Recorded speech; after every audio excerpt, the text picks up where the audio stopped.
کچھ شہر بڑے روادار ہوتے ہیں، جیسے ازبکستان کے شہر سمرقند اور بخارا۔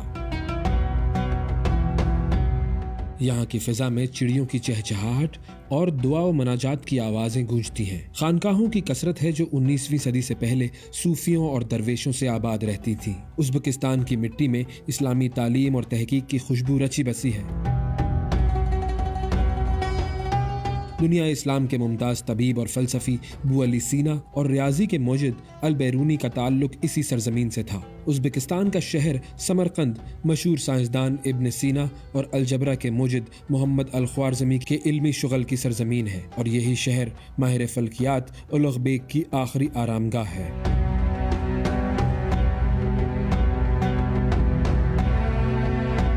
ازبکستان میں 2000 کے قریب اہم شخصیات کے مزارات ہیں۔ سمرقند میں قسم بن عباس کا مزار ہے۔ فاتح اعظم امیر تیمور لنگ کا مزار بھی سمرقند میں ہی ہے۔ تیمور لنگ کے مزار سے کچھ دوری پر ہی ریگستان چوراہا ہے۔ یہی جگہ قدیم شاہراہ ریشم کا مرکز تھا، جہاں رک کر مشرق و مغرب کے قافلے اپنے تجارتی سامان کی نمائش کیا کرتے تھے۔ یہاں نہ صرف اشیاء بلکہ افکار و خیالات کا بھی تبادلہ ہوتا تھا، اسی لیے اس چوراہے کے دونوں اطراف 2 عظیم الشان مدارس اور وسیع صحن کی مسجد ہے۔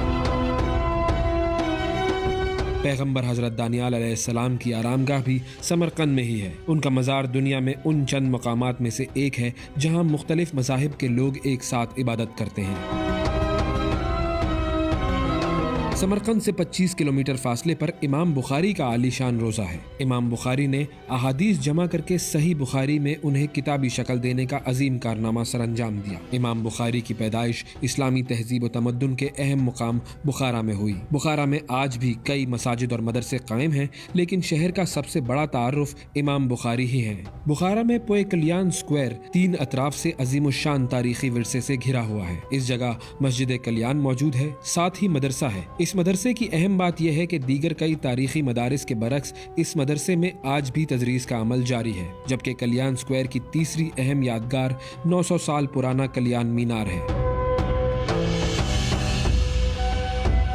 بخارا کا قدیم مرکز یونیسکو کے عالمی ثقافتی ورثوں میں شمار ہوتا ہے۔ سکندر اعظم اور چنگیز خان کے گھوڑوں کی ٹاپیں، امیر تیمور کی جلالی نگاہیں، شیبانی خان اور ظہیر الدین بابر کی مارکہ آرائیاں، اور پھر 40 کی دہائی میں سوویت فوج کی بمباری، ازبکستان کے شہروں نے اپنے اندر ایک تاریخ سمیٹ رکھی ہے۔ امیر تیمور اور بر صغیر میں مغلیہ سلطنت کی بنیاد رکھنے والے ظہیر الدین بابر کا تعلق ازبکستان سے تھا۔ ازبکستان وسط ایشیا کا اہم اسلامی ملک ہے، جس کی آبادی 3 کروڑ 30 لاکھ کے قریب ہے۔ اس میں سے 90% مسلمان ہیں۔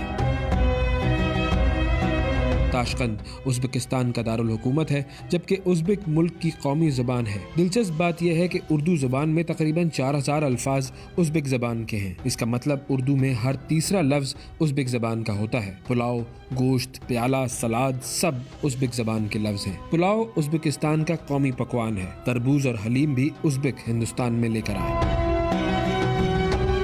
پاکستان کا نام بھی ازبکستان کے ایک علاقے کے نام سے آیا ہے، جس کا نام کراکل پاکستان ہے۔ ازبکستان 31 اگست 1991 کو سوویت یونین سے آزاد ہوا۔ آزادی کے بعد ازبکستان نے اپنا اسٹینڈرڈ ٹائم پاکستان ٹائم کے مطابق رکھا تھا۔